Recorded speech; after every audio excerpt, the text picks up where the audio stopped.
মুসা আলাইহিস সালাম আদেশ পেয়ে গেলেন আল্লাহ তাআলার পক্ষ থেকে, যাও যাও, ওই যে পালোয়ান তার সঙ্গে প্রয়োজনে যুদ্ধ করা লাগবে, কালেমার দাওয়াত দেবে, সে যদি কালিমা গ্রহণ করে ভালো, নাইলে যুদ্ধ করা লাগবে। মুসা আলাইহিস সালাম 12,000 অথবা কোন কোন বর্ণনায় 12 লক্ষ এইরকম তার সৈন্যবাহিনী নিয়ে রওনা দিলেন।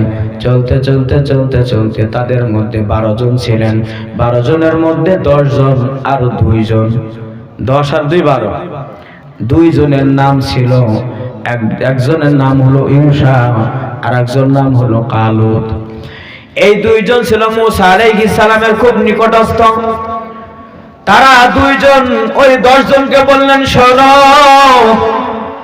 খবরদার আমরা যার কাছে যাইতেছি তার বর্ণনা এই কওমের কারোর কাছে দিবা না, কেননা কওমের এই লোকগুলি তারা এমনিতেই যুদ্ধ ভয় করে। কি করে? যুদ্ধ ভয় করে। কেমন যুদ্ধ ভয় করে? এমন যুদ্ধ ভয় করে, সূরা মায়েদার মধ্যে আল্লাহ তাআলা বর্ণনা করেছেন এই ঘটনাটা। অনেকে ভাবতেছেন হুজুর কিসের গল্প বলে, আমি কোরআন থেকে বলতেছি। قالوا يا موسى إنا لن ندخلها أبدا ما داموا فيها فاذهب أنت وربك فقاتلا إنا هاهنا قاعدون। মালিক আমার আল্লাহ তাআলা কোরআনের মধ্যে বর্ণনা করেছেন। ঘটনা সংক্ষেপ করে বলি বাবা, মুসা আলাইহিস সালাম যখন তার কওমের লোকদের নিয়ে রওনা হলেন, হঠাৎ করে ওই 10 জন তারা তার কওমের লোককে বলে দিলেন, শোনো, মুসা আলাইহিস সালাম আমাদেরকে এমন এক ব্যক্তির কাছে নিয়ে যাইতেছে যুদ্ধ করার জন্য, যার পায়ের তলের হাঁটুর নিচে সমুদ্রের পানি থাকে। এবার তোমরা চিন্তা করো আমাদের শত্রু কত বড় লম্বা হতে পারে।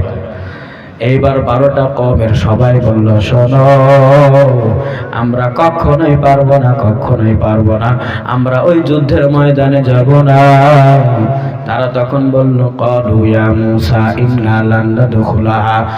তারা এবার ডাক দিয়ে বললেন, ইয়া মূসা,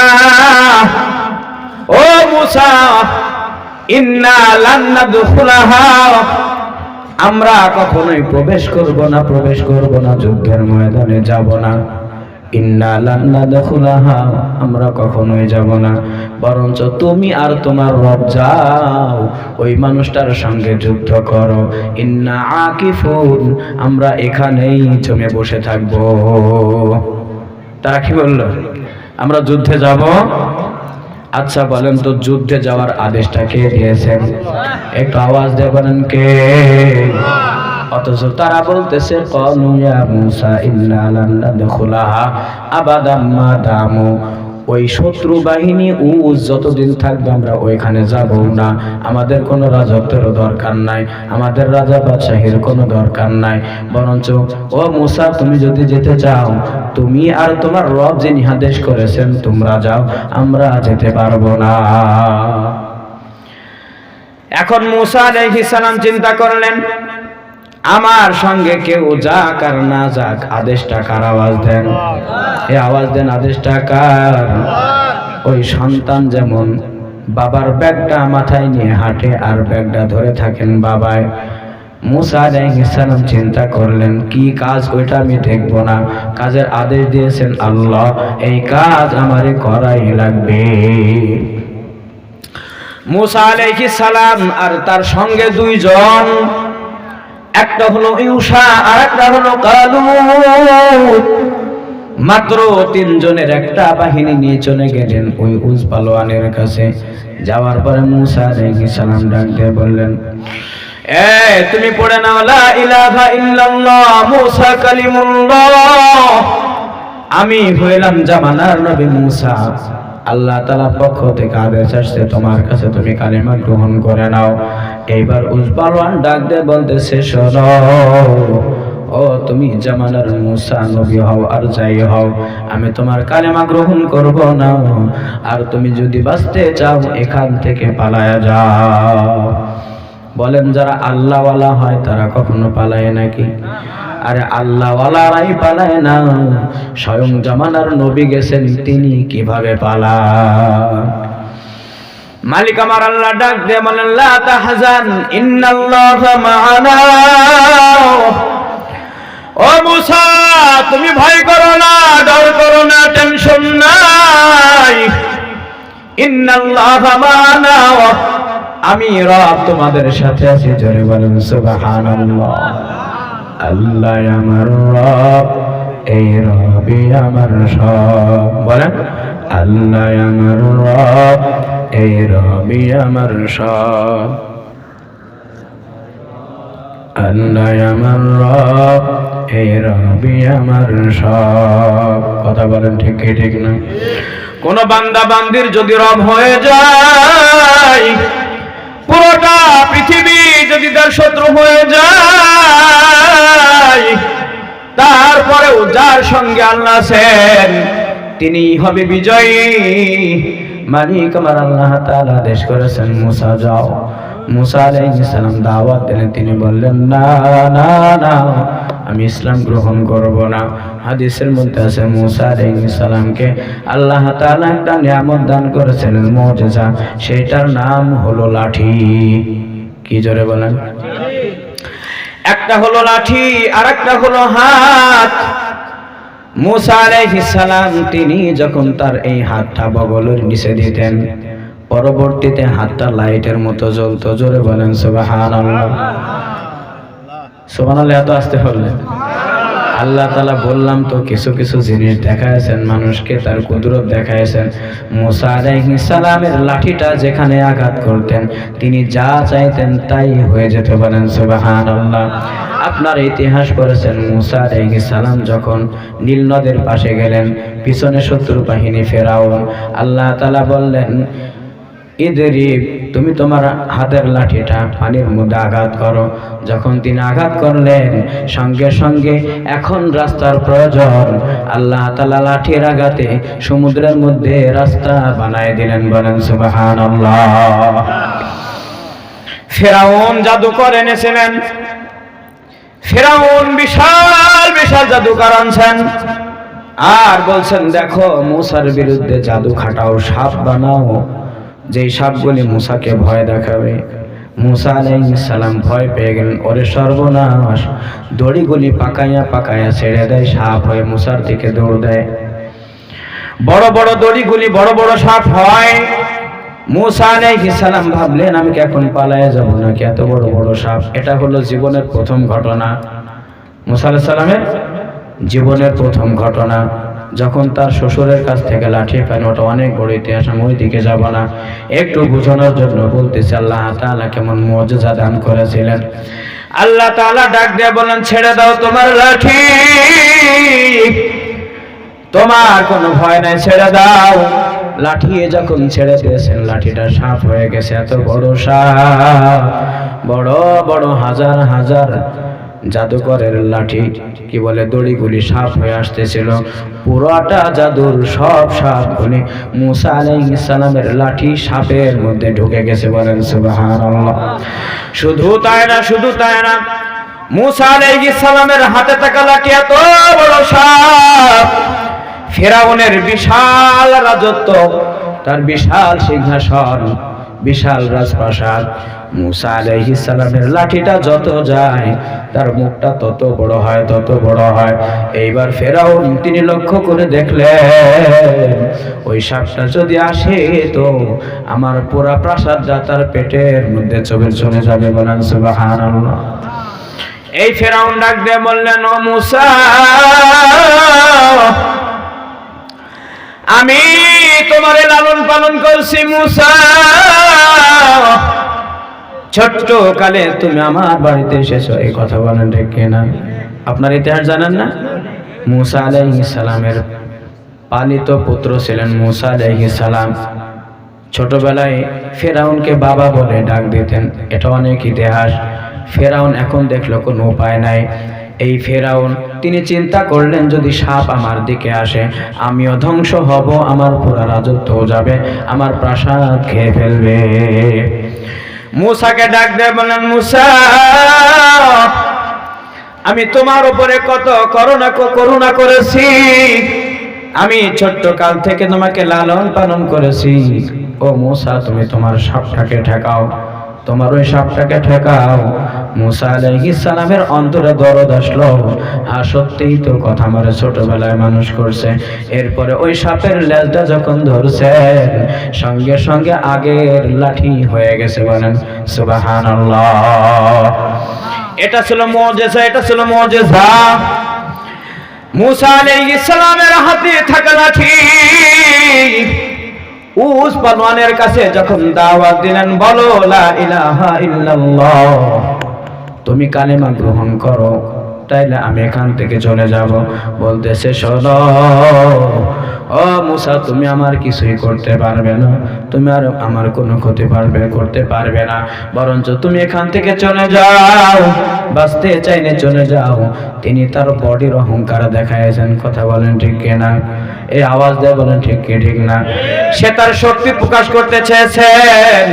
মূসা আলাইহিস সালাম তার লাঠিটা ধরলেন, ধরার পরে লাঠির উপরে একটা ধাক্কা দিয়ে উঠলেন।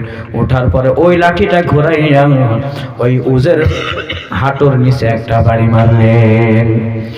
মূলত লাঠির আঘাতে উজের কিছুই হয় নাই, যদিও কিছু হয় না, ছোট্ট একটা মানুষ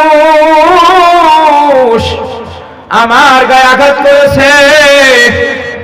এইবার সে বলতেছে, শোনো ও মূসা, তুমি আমার আঘাত করছো, আমি তোমাকে সাধারণভাবে মারবো না।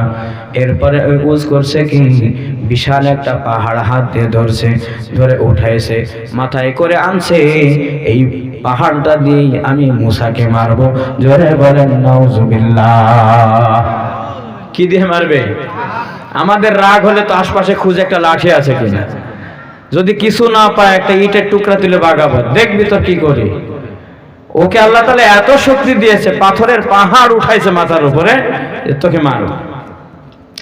পাহাড়ের প্রয়োজন নাই, কিন্তু রাগ, কি পরিমাণ রাগ আমার তোর উপরে হয়েছে, দেখ, পাহাড় উঠায় মারো। আচ্ছা বলেন তো, মূসা আলাইহিস সালামের হয়তো বা কোনো ক্ষমতা ছিল না। এখন বলেন, মূসা আলাইহিস সালামের মাথার উপরে কে আছেন? আওয়াজ দিয়ে বলবেন না কে আছেন? ও ভাই যুবক, বলেন কে আছেন? ওই মালিক আল্লাহ তাআলা লক্ষ্য করে দেখতেছেন, যখন পাহাড়টা মাথায় উঠছে, আল্লাহ তাআলা দুইটা পাখি পাঠাইছেন। কয়টা? দুইটা পাখি পাঠাইছেন। এই দুইটা পাখি তার পাহাড় যে মাথার উপরে রাখছে, তারা ঠুকরানো শুরু করছে, ঠুকরাইতে মাঝখানে যখন গর্ত হয়ে গেছে, হুট করে পাথরটা তার মাথার মধ্যে ঢুকে গেছে। এ বাবারা আমার, কলিজার টুকরা সন্তান, পর্দার আড়াল মা বোনেরা লক্ষ্য করে শোনেন। আল্লাহ তাআলা বলেন, ওমান আরাদা আন যিকরি ফাইন্না লাহু মাঈশাতান দনকা। পৃথিবীর হায়াত আল্লাহ তাআলা পাঠিয়েছেন, একটু বুঝে নেন, আলোচনা শেষ হয়ে যাবে। মূসা আলাইহিস সালাম লক্ষ্য করলেন, তার মাথার ভিতরে যখন পাহাড়টা ঢুকে গেছে, হযরত মূসা আলাইহিস সালাম লক্ষ্য করে দেখলেন ওই পাহাড়টা তার মাথায় থেকে বের করতে পারে না। একটা সময় সে হাঁটতে হাঁটতে যে ওই সমুদ্রের মধ্যে পড়ছে, পাথরের ওজনে তার পা দুইটা উপরে উঠে গেছে এবং এই সমুদ্রের মধ্যেই তিনি মারা গেছে। এখন বিষয় হলো মূল আলোচনা। মূসা আলাইহিস সালাম তিনারা গেছেন যুদ্ধের ময়দানে কয়জন? মাত্র 3 জন গেছেন, সাথে ছিল প্রায় 12 লক্ষ মানুষ। তারা কিন্তু যায় নাই, তারা অবস্থান করলেন তিহ নামক একটা ময়দানে। ওইখানে থাকলেন। মূসা আলাইহিস সালাম ফিরে আসলেন, আসার পরে বলতেছে, চলো যাই। তারা বলল, হ্যাঁ, আমরা ওই সিরিয়াতে যাব না, আমরা যাব মিশরে। তার মানে আমরা বাড়িতে যাব, আমরা ওই দিকে যাব না। মূসা আলাইহিস সালাম বললেন, ঠিক আছে, চলো রওনা দেই। সারাদিন হাঁটছেন বাবা। যখন দিনটা পার হয়ে গেল, রাতের বেলায় তারা ঘুমাইলো। সকাল বেলায় দেখতেছেন যে এইখান থেকে হাঁটা শুরু করেছিল, পরের দিন সকাল বেলা ওইখানেই রয়ে গেছে। কোথায়? যেইখান থেকে রওনা দিয়েছে বাবা, আবার ওইখানেই পড়ে আছেন ওয়ামান আরাদা আন যিকরি ফাইন্না লাহু মাঈশাতান। কোন বান্দা কোন বান্দি যদি আল্লাহর আদেশ না মানে, আল্লাহর আদেশ থেকে মুখটা ফিরায় নেয়, আল্লাহ তাআলা বলেন তাদের জীবনকে আমি সংকীর্ণ করে। আল্লাহ তাআলা তাদের জীবন এত সংকীর্ণ করেছিলেন, একদিন দুই দিন নয় 40টা বছর ওইখানে থাকা লাগছে। কয় বছর? আওয়াজ দেন। 40 বছর সেখানে থাকা লাগছে। তারা ওই মুসা আলাইহিস সালামকে বললেন, মুসা আমরা তো কোনো দিকে যেতে পারি না। তারা প্রতিদিন হাঁটে চেষ্টা করে কিন্তু যেতে পারে না। একটা সময় আল্লাহ তাআলা ওহী নাযিল করলেন, মুসা তারা যত ওই চেষ্টা করুক না কেন 40 সানা, তারা 40 বছর পার না হওয়া পর্যন্ত এইখান থেকে বের হতে পারবে না। 40 বছর আল্লাহ তাআলা ওইখানে ঘোরাইছে, তাদের জীবনকে সংকীর্ণ করে দিয়েছে। এজন্য যে কোনো আদেশ আল্লাহ তাআলার পক্ষ থেকে আসলে মানব নাকি মানব না? আওয়াজ দেন। ওই মালিকের হুকুম মানার জন্য আমাদেরকে সদা সর্বদা সচেষ্ট থাকতে হবে। আল্লাহ তাআলা দুনিয়াতে পাঠিয়েছেন আল্লাহর হুকুম মানার জন্য। ওয়ামা খালাকতুল জিন্না ওয়াল ইনসা ইল্লা লিয়াবুদুন। আল্লাহ তাআলা ইবাদত বন্দেগী করার জন্যই দুনিয়ার হায়াত আমাদেরকে পাঠাইছে। আল্লাহ তাআলা বলেন, শোনো দুনিয়ার হায়াতে নেক আমল করো, নেক আমল। ইন্নাল্লাযীনা আমানু ওয়া আমিলুস সালিহাত কানাত লাহুম জান্নাতুল ফিরদাউসি নুজুলা। আল্লাহ তাআলা বলেন তোমরা দুইটা আমল করো, একটা হলো ঈমান আর একটা হলো নেক আমল করো। আল্লাহ তাআলা ওয়াদা করলেন আমি তোমার জন্য রাখছি কানাত লাহুম জান্নাতুল ফিরদাউসি নুজুলা, আমি তোমাদেরকে মেহমানদারি হিসাবে জান্নাতুল ফিরদাউস দান করব। বলেন সুবহানাল্লাহ। এজন্য আল্লাহ তাআলা ইবাদত খানা বানাইছেন। দেখবেন বিভিন্ন জায়গায় একটা সময় তো ছিল আমরা পায়ে হেঁটে হেঁটে হেঁটে হেঁটে অনেক দূর গেছি নামাজ পড়ার জন্য। একটা সময় ছিল মানুষ শুধু জুমার দিনে নামাজ পড়তে যাইত, ঠিক না? কারণ অনেক দূরে মসজিদ, 5 বেলা গেলে আর কাজ করার সময় নাই। আল্লাহ তাআলা কত বড় নিয়ামত দান করেছেন। এখন প্রতিটা মহল্লায় কমপক্ষে 2টা-3টা করে মসজিদ আছে না নাই? এখন এই ইবাদত খানাগুলি আল্লাহ তাআলা আমাদের নিয়ামত হিসাবে দান করেছেন। কি হিসাবে? আওয়াজ দেন। কি হিসাবে? কারণ আপনি যদি একা একা নামাজ পড়েন, আপনি এক রাকাতে একটা সওয়াব পাইলেন, তার মানে 1 গুণ পাবেন। আর যদি মসজিদে যে নামাজ পড়েন তাইলে আল্লাহ তাআলা কমপক্ষে 27 গুণ সওয়াব দান করবেন। কয় গুণ? আওয়াজ দেন। বলে হুজুর অত সওয়াব কি করব? হ্যাঁ, অত সওয়াব কি হবে? সওয়াবের দরকার আছে। ইয়াউমা ইয়াফিরুল মারউ মিন আখিহি ওয়া উম্মিহি ওয়া আবিহি ওয়া সাহিবাতিহি ওয়া বানিহি। আপনি ব্যাংকে গেলেন, 1 লক্ষ টাকা উঠাবেন, কিন্তু দেখা গেল 1 টাকা কম। আপনাকে কখনোই কি চেকের উপরে লিখে দেবে নাকি যে 1 লক্ষ দেবে? আপনাকে 1 লক্ষ দেবে না, কারণ 1 টাকা নাই। 1 লক্ষ হবে? কিয়ামতের ময়দানেও একটা হিসাব হবে। আপনাকে জান্নাতে যাওয়ার জন্য যদি একটা নেকি কম পড়ে যায়, আহা, আল্লাহ তাআলা কোরআনের মধ্যে বলেন ইয়াউমা ইয়াফিরুল মারউ মিন আখিহি ওয়া উম্মিহি ওয়া আবিহি ওয়া সাহিবাতিহি ওয়া বানি।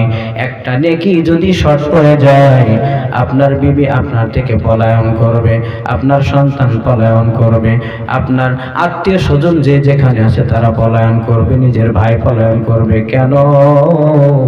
সে বলবে যদি সে আমার কাছে একটা নেকি চায়, সব দিতে রাজি, নেকি দেবে না। সব দিতে রাজি, কি দেবে না? নেকি দেবে না। নেকির অনেক প্রয়োজন আছে, নেকির অনেক প্রয়োজন আছে। এটা আমি আপনাকে বলে বুঝাইতে পারবো না। শুধু আমি না, পৃথিবীর কেউ বুঝাইতে পারবে না যে একটা নেকির দাম কত, কারণ এখনো কিয়ামত হয় নাই। কথা বলে ঠিক কিনা? যদি কিয়ামত হয় তখন বোঝা যাবে, কিন্তু বোঝা গেলে আর করার কিছু নাই। একটা নেকির জন্য মানুষ জাহান্নামে চলে যাবে। এজন্য বাবা নেকির দরকার আছে। যদি মসজিদগুলিতে আমরা নামাজ পড়ি, ওই মসজিদগুলিতে নামাজ পড়লে 27 গুণ আল্লাহ তাআলা সওয়াব বেশি দান করবেন। আল্লাহ রাসূল বলেন, মান বানা লিল্লাহি বাইতান বানাল্লাহু লাহু বাইতান ফিল জান্নাহ। কোন বান্দা কোন বান্দি দুনিয়ার হায়াতে কারো ইবাদত করার জন্য যদি একটা মসজিদ তৈরি করে দেয়, আল্লাহ তাআলা কিয়ামতের ময়দানে জান্নাতের ভিতরে একটা বিল্ডিং দান করবে। বলেন সুবহানাল্লাহ। কি দান করবে? কি দান করবে? জান্নাতের প্রয়োজন আমাদের আছে না নাই? আছে না নাই?